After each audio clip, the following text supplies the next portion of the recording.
9 दिवस देवीचा आपण उत्सव करतो. बरोबर. आता देवी म्हणजे कोण, तर आपली आई असते. मग आईबद्दल आपण एक भावना, श्रद्धा ही अर्पण करायची म्हणजे नवरात्र. हा अगदी साधा सोपा जो मी लावलेला अर्थ तुला सांगते. आपण घटस्थापना करतो, मग त्याची काय पद्धत आहे? की आपण 4 भागामध्ये किंवा 4 मुख्य असे भाग आपण नवरात्राचे असतात.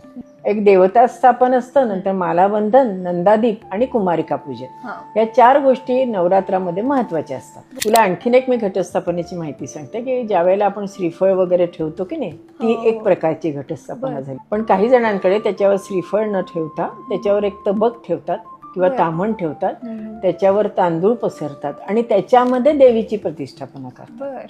नवरात्रामध्ये कुमारिका पूजनाला खूप महत्व आहे. मुख्य जे आपण जे सगळ्या घरामध्ये केले जातात ना, ते एक चैत्रातलं नवरात्र असतं. त्याला वासंतिक नवरात्र असं म्हणतात बरं का. ते ही देवीचीच उपासना केलेली असते.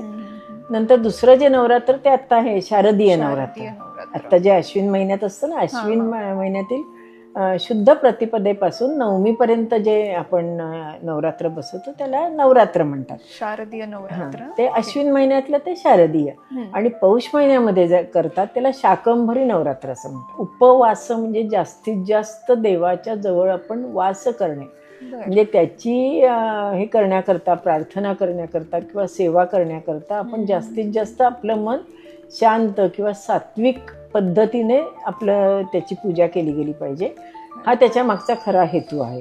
देवी भागवतीमध्ये देवीला कुठले नैवेद्य कुठल्या दिवशी दाखवायचं हे सुद्धा सांगितलं. आणि ते जर तू नैवेद्य बघितलेस ना, मी तुला सांगतेच आता, पण ते जर तू बघितलेस ना तर ते इतके सोपे आहेत की आपण सहज ते दाखवू शकतो. हे करावं ग, मनोभावे करावं, श्रद्धेने करावं, प्रेमाने करावं. आणि जे अगदी मला सगळ्यांना सांगावं असं नेहमी वाटतं की जे तुम्हाला शक्य आहे, जे तुम्हाला जमेल, कुठलंही टेन्शन न घेता अरे बापरे म्हणत काही करू नये, छान देवापाशी जावं.